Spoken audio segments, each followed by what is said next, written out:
And we're back to do the discussions. In the studio is Emmanuel Chemantinge. He's a member of parliament for Ayawaso West Wuogon constituency. He's a member of the MPP. Thanks for joining me. Thank you for having me. And Abraham Amalaba. He's a member of the NDC's legal team. Practices as a lawyer. I mean, logically. Thanks for joining me. Thank you for having me. You're going to the court today?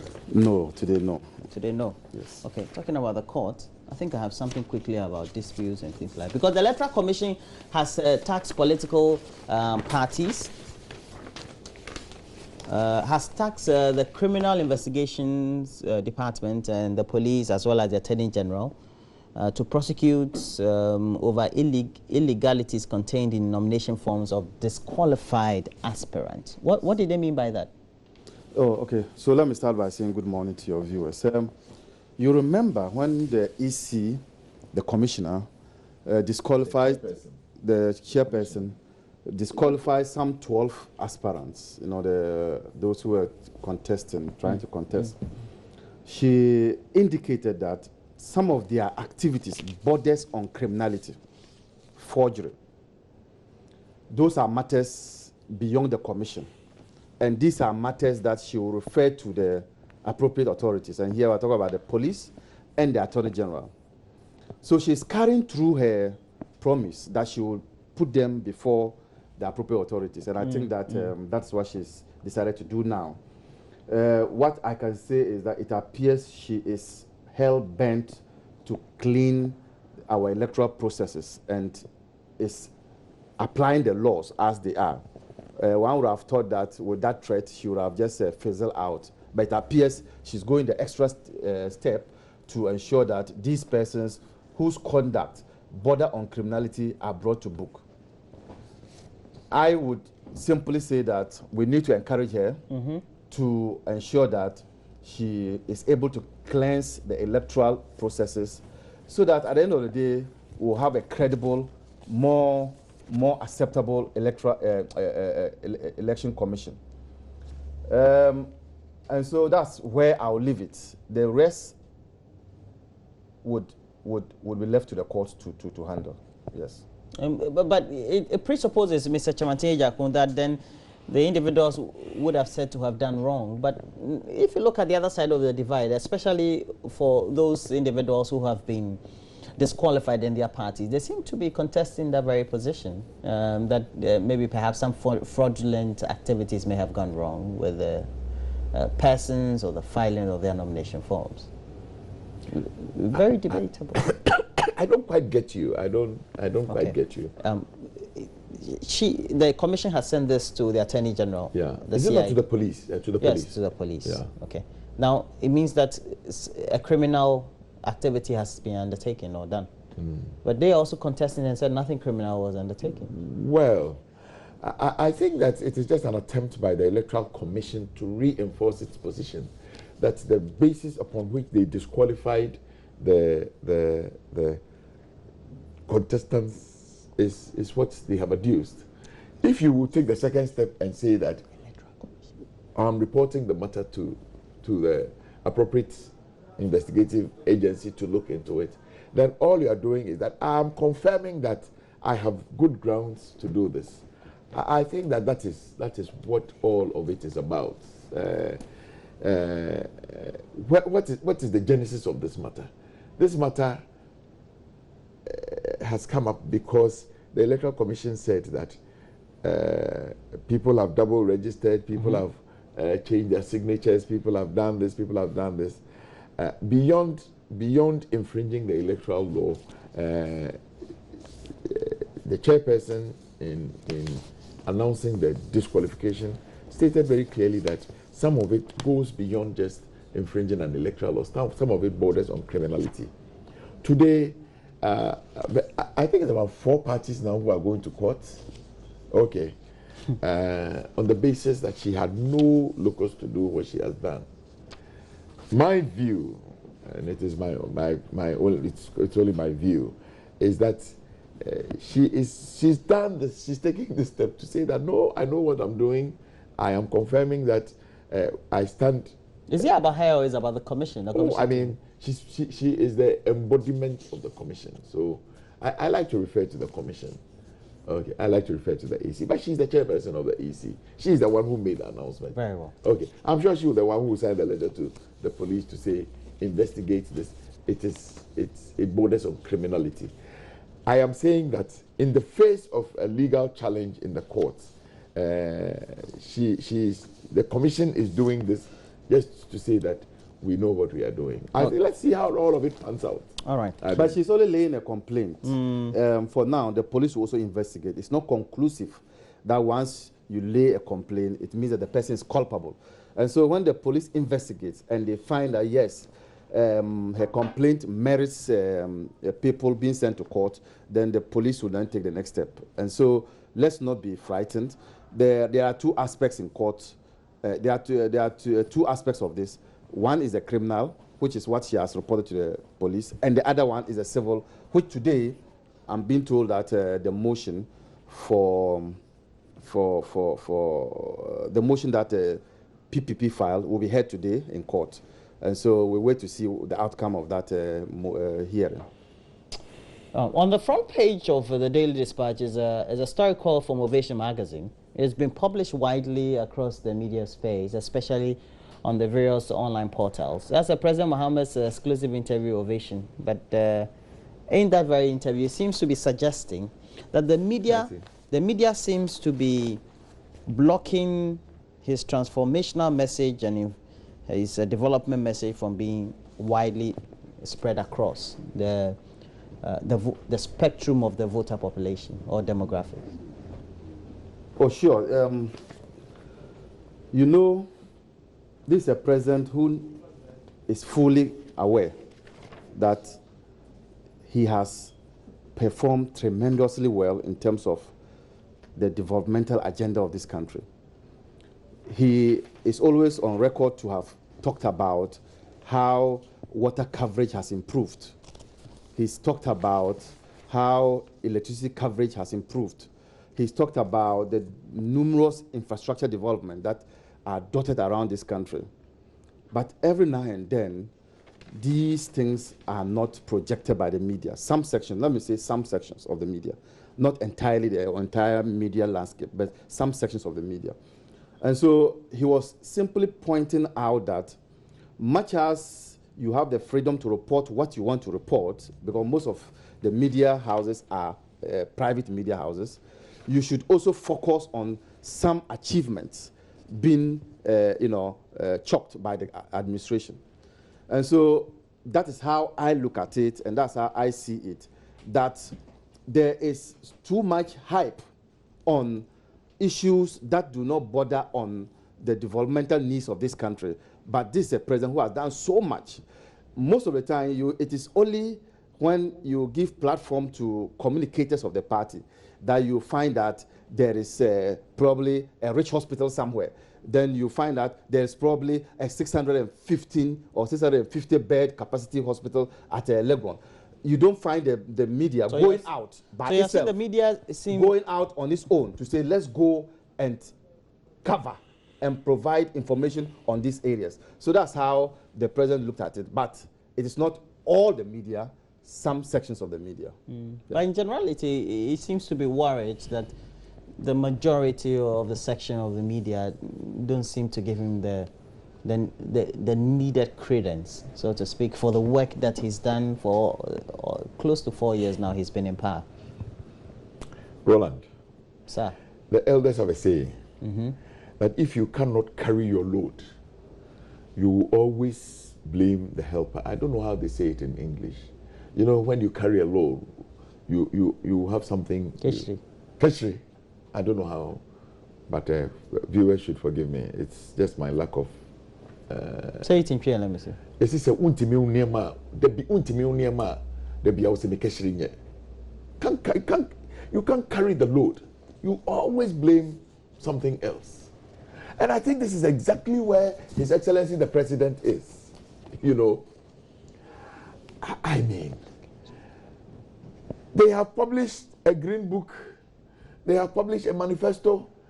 They have, I think recently... Well, it's not precisely why they're publishing all those, because the media, according to the president... but all of it is in the media space. Seem to be orchestrating not to give him the...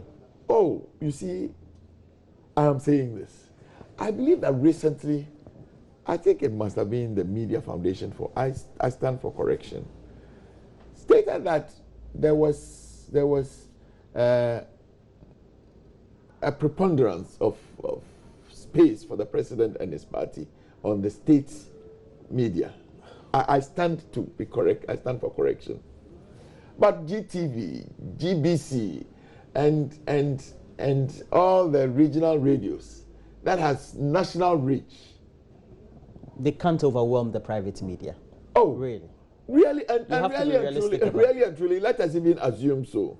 Really and truly, when you talk about the private media, I think that we should look at the ownership of all the media houses now and see their political affiliations. In Accra here, let us look. Okay. When you go outside Accra, let us look. Who really owns all the radio stations? Recently, I was downstairs. One deputy minister just told me that his radio station in somewhere in the western region. Go to the Volta region, go to the western region, go to the Brownsville region, go to the northern region. Who owns the media houses? So the newspapers, Dispatch, Finder, Daily Guide, Statesman.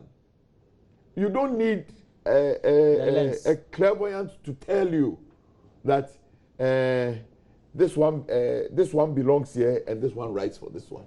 You don't need. When you take Daily Dispatch, it just comes up in your face like this. Why? So what about Daily Guide? Oh yeah, and if you take Daily Guide, you don't need anybody to tell you where it belongs. So I am surprised that His Excellency the President is complaining. He has so much mileage on the media landscape. You think he does? He does. He virtually maybe if you take 10 radio stations, 6 or 7. If you do an assessment of the media, I've heard this very complaint before. That for example, if you look at the crowds that are shown on TV, for example, Akufo-Addo, when he goes on campaigns, it's not the same pictures that are shown for the president. But when you talk to the correspondent, the president also seems to be getting almost the same equal. I am saying that, you see, if your commodity sells, you don't need to advertise. You don't need too much adverts.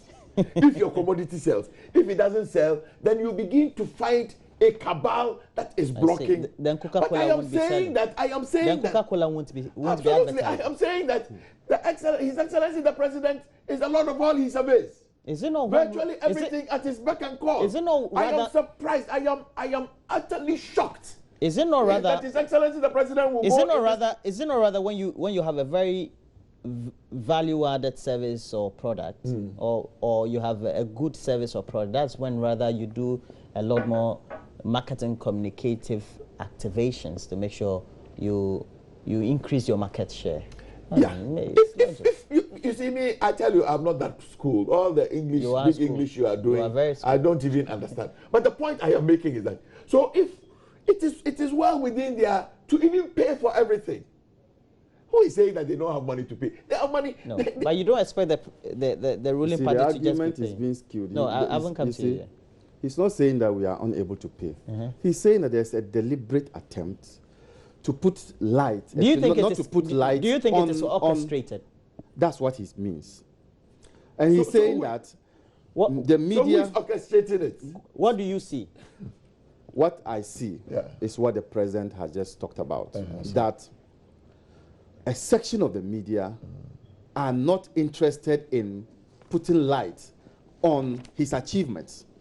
Now, I'm hearing him say that if your product is good, you don't need advertisement. And I'm saying that is not true. Because DSTV is one of the biggest networks, but yet they advertise on GTV. They advertise on Joy News channel. They advertise on smaller stations. So that assertion is not true. And you even brought about Coca-Cola, which is doing well, but still advertising for people to buy it. The cry is, we are doing well in the midst of mediocrity. you notice that in this sub-region, Ghana is progressing in terms of our developmental agenda, coverage of water supply, coverage of electricity supply, electricity coverage, and then even child mortality at birth. All these indices are very good for us. Child mortality is just, you know, all these things are indices. Good indices that we need to highlight. We are not doing it. Okay.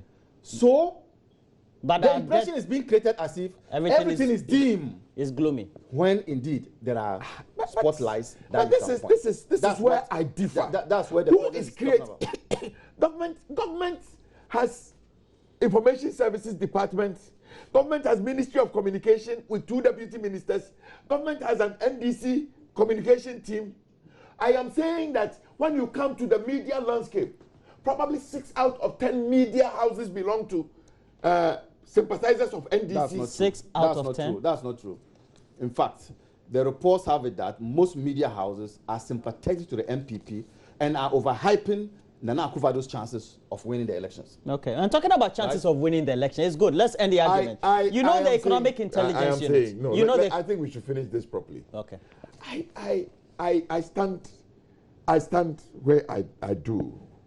That 6 out of 10 of the media houses, newspapers. Today there's less. There's Democrat, Daily Democrat. There's Informer. There's this. There's this. If you take 10 papers, okay, 6 of them are sympathetic to government.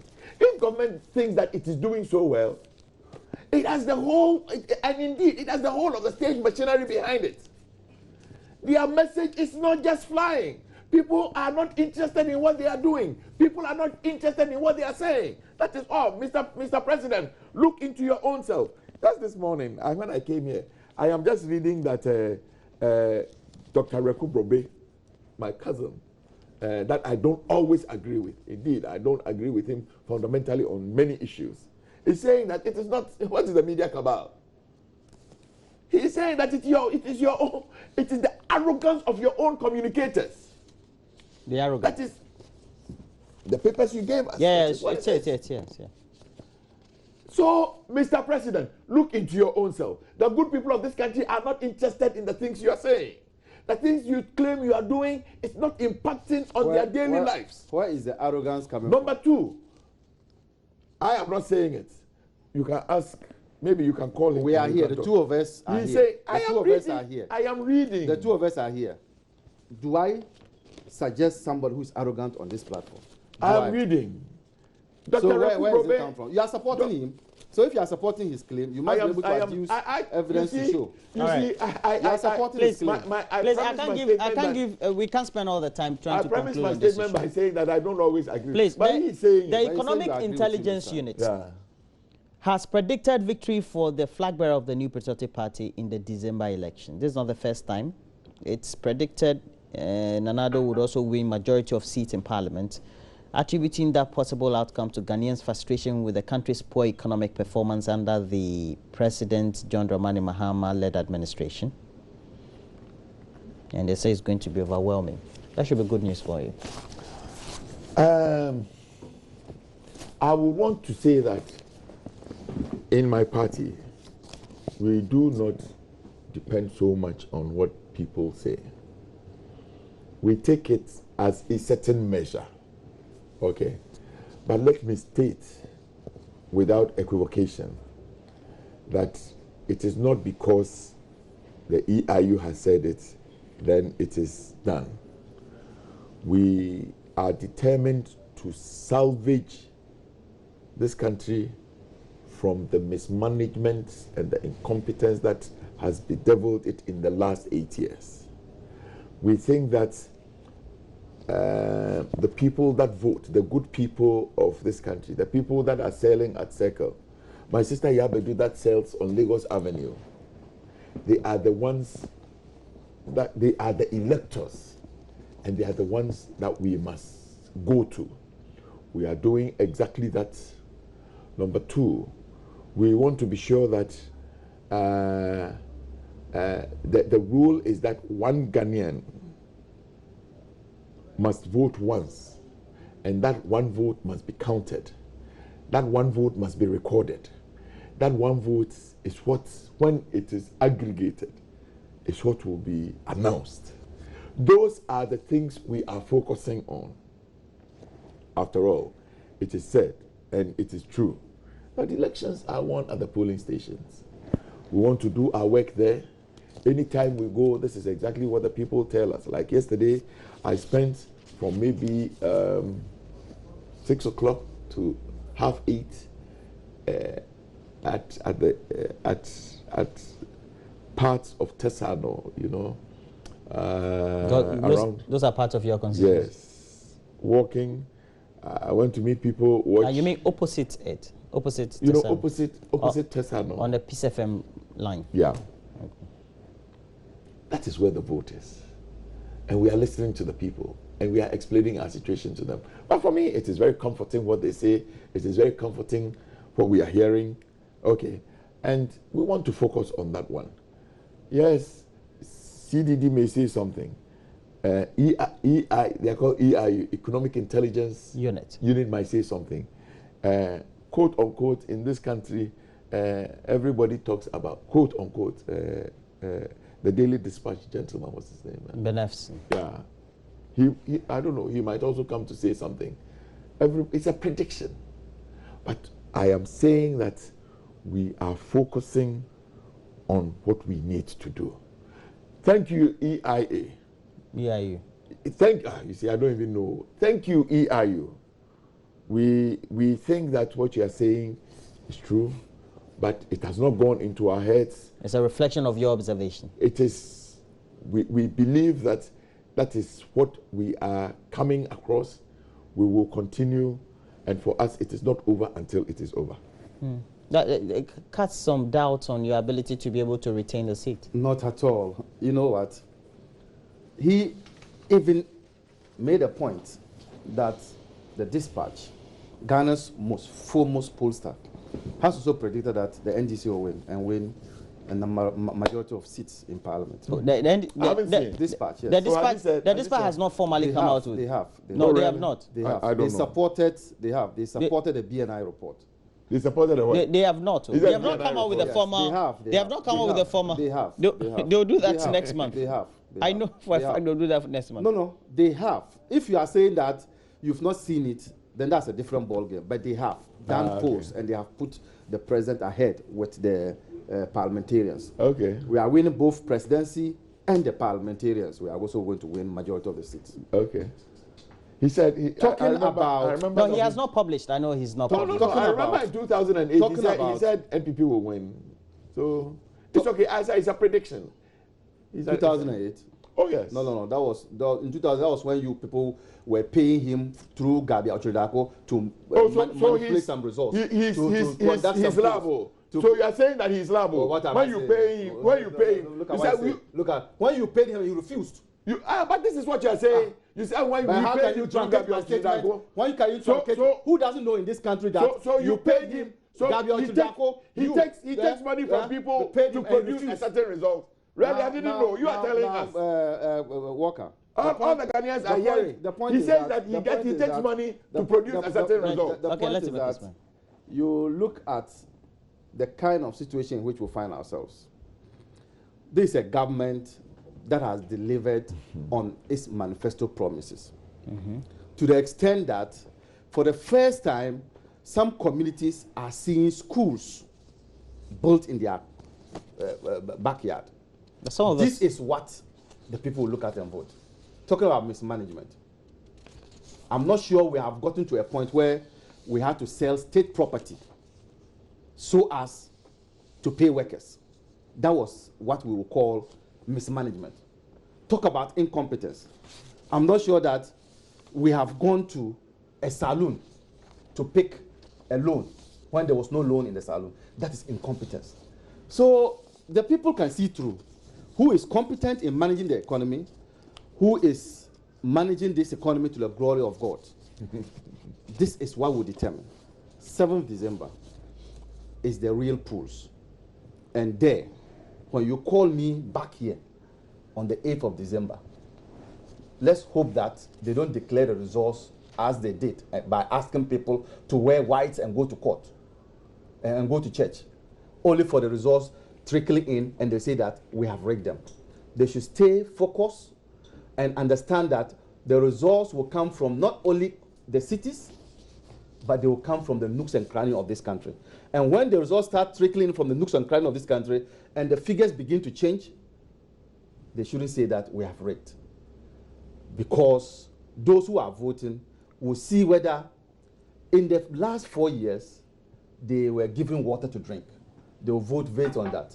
But what the EIU has not taken into consideration is there hasn't been any sitting president going for re-election having to lose the election under this Fourth Republic.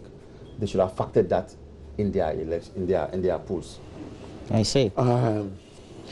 Let me just, in Nigeria, there had never been a sitting president who was going for re-election and lost. It happened. Let's not deceive ourselves. I talk about Ghana, I talk about Nigeria. If we are then talking about Nigeria, the Nigerians have seen what they have done.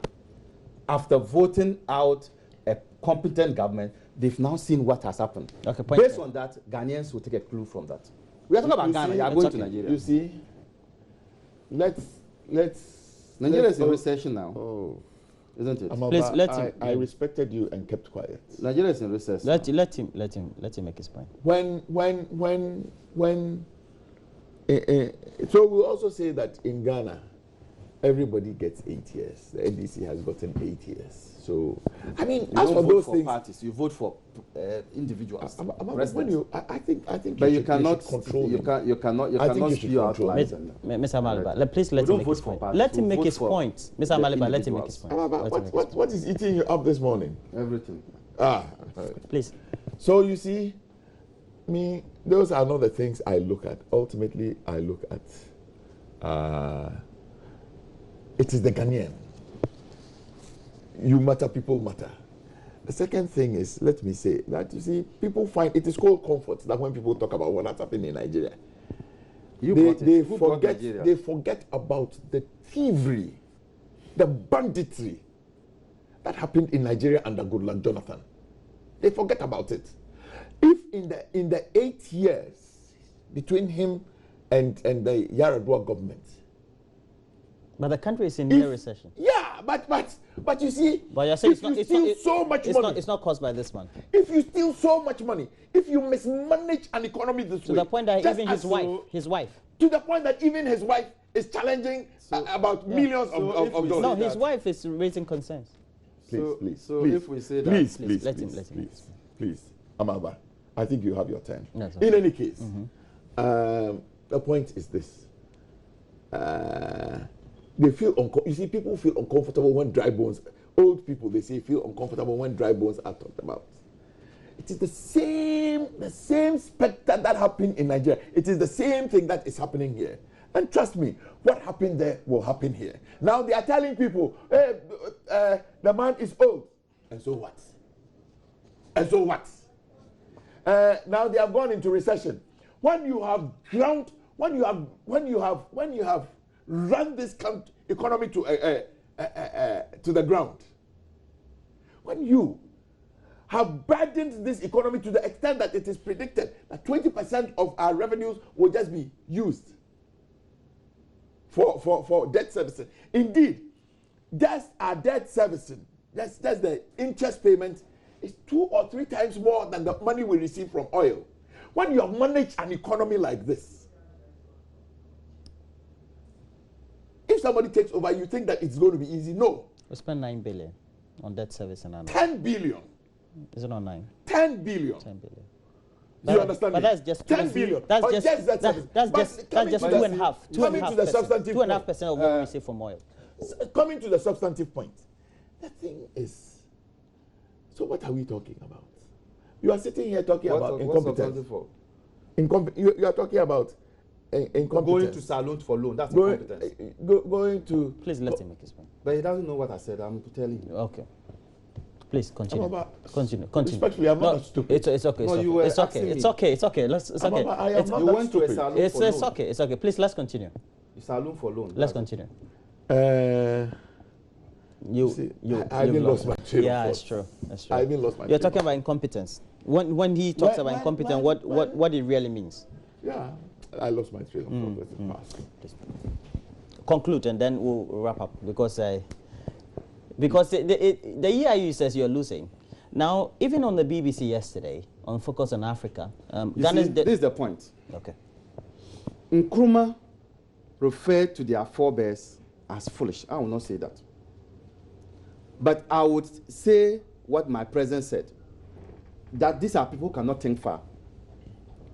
I don't see debts when I cast my eyes. When I cast my eyes and see the schools that will outlive us for 50 years, I don't see debts. They said Temahabo was a debt. They said a motorway was debt. They said the schools Nkrumah was building were debts. Today, these are the things that are sustaining us. They are repeating the same accusation. Did we borrow to put it in our pockets? Can't you see the things all over the country? If your father goes to borrow to chase women, that's where you have a problem. But your father borrows and builds a house for you, educates his children. Then somebody outside sits and says that your father is borrowing. These are the people we are talking about that Ghanaians should be wary of. When this country is developing and this country is making strides in terms of infrastructure, they are always against. And Nkrumah refers to their forebears as how foolish they are. If I look at the E-blocks and I compare it to their HIPIC schools, I see the HIPIC schools as anthills. Look at the massive infrastructure that is going on. Then you tell me that we owe, we are in debt. I see investments. I see the extension of the Tema port as investment. I see the extension of is not a loan. I see the extension of Takoradi port as investment. I see the Rich Hospital as investment. All those things, I see them as investment because they will outlive us to the next 50 years. That is what I will praise. And I'll ask my president, if this is the way you are going to spend money, go a borrowing. If you borrow, you go into recession. I'm saying that. You know the story of Greece. No, you will not do that. You will not do that. Depending on where you put the infrastructure. Depending on you where don't you have put the money. more infrastructure than Greece. I'm saying that you have more. It depends on where you put the borrowing. Some of these things can pay for themselves. Some of these infrastructure development pay for themselves. How can an interchange here pay for itself? I'm saying that. Yes, why? Do you know the number of man hours? Do you know the number of man hours that we have to spend? That we spend there, and what it costs us in our offices? Do you know? I think that these are nation wreckers. They don't want Ghana to develop. Relax. The way you're going. They do not want Ghana to develop. Who are the nation wreckers? The NPP are nation wreckers. Why? Why? When you are building interchanges, you are building hospitals, and what they can tell the people is that these are debts. But Mr. Amaliba, is it not at borrowing at detrimental levels? I'm saying that leading to unsustainability of you able to service them. I'm saying that the roads we have built. Do you know what it can do to you? It's bringing food from the hinterlands. Food which will have remained there and gotten rotten. You take some of these little things as nothing. You seem very much animated on this very subject. I think that. What are you talking about? I think that it's become a very thorny issue. I think that in this country, you must appreciate what is. Let him make his point. But you look like no. You had your turn. No, you had your turn. You had your turn. You had your turn, Mr. Amaliba.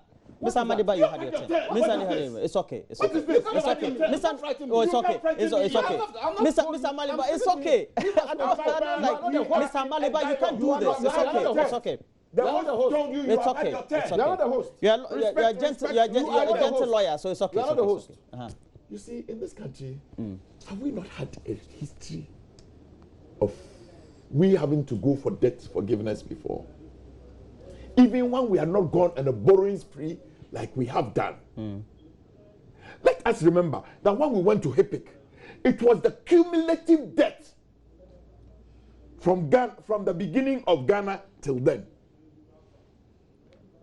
How much was it? 9.9. It was about 9 billion or something, and we got a debt forgiveness of half of it. So, well, the argument of the NDC is that by the time excuse me, it's okay. They want to say that by the time you leave, it's okay. Let him make his point. When you were talking, he was not talking. I don't think you are being fair to him. It's on that. When they were leaving, how much was no, when you were talking, he was not talking, please. Can I go on? Please, you can. When from 1951 till then, we had debt. Nkrumah built plenty of things. Okay. But we had debt that had become unsustainable. We had debt that had been incurred by all and had become unsustainable. So when you see the things, it is not always an investment. It is debt. The debt is staring in our face. As at now, if you take away compensation, we spent over 10 billion of our budget, of our 40 billion budget, just paying debt, interest on debt. The World Bank and the IMF is telling us that at the rate we have borrowed, we are coming to a point where our debt is not sustainable. It happened to many other countries. In Greece, they have more infrastructure than us, but they got into a situation where they were overwhelmed by their debt. It is debt. Call it infrastructure, but it is debt. And it is reckless. Sometimes you will say that you are borrowing to do something, but it is reckless. And this is exactly what this government is doing. He says nation Some reckless. of the borrowing is reckless. Number two. So number it's two. reckless. Hospitals are reckless. Number two. He talks about. No, when I say, you say you didn't ask me, I will say it is. There's something I wanted to talk about. I just lost. We have to end it this morning. And thanks for joining me. I have had in the studio Abraham Amaliba, member of parliament. No, he's a member of the NDC's legal team. He's a legal practitioner and also member of parliament for Ayawaso West Wogon constituency. Is Emmanuel Tremantinge Jacob.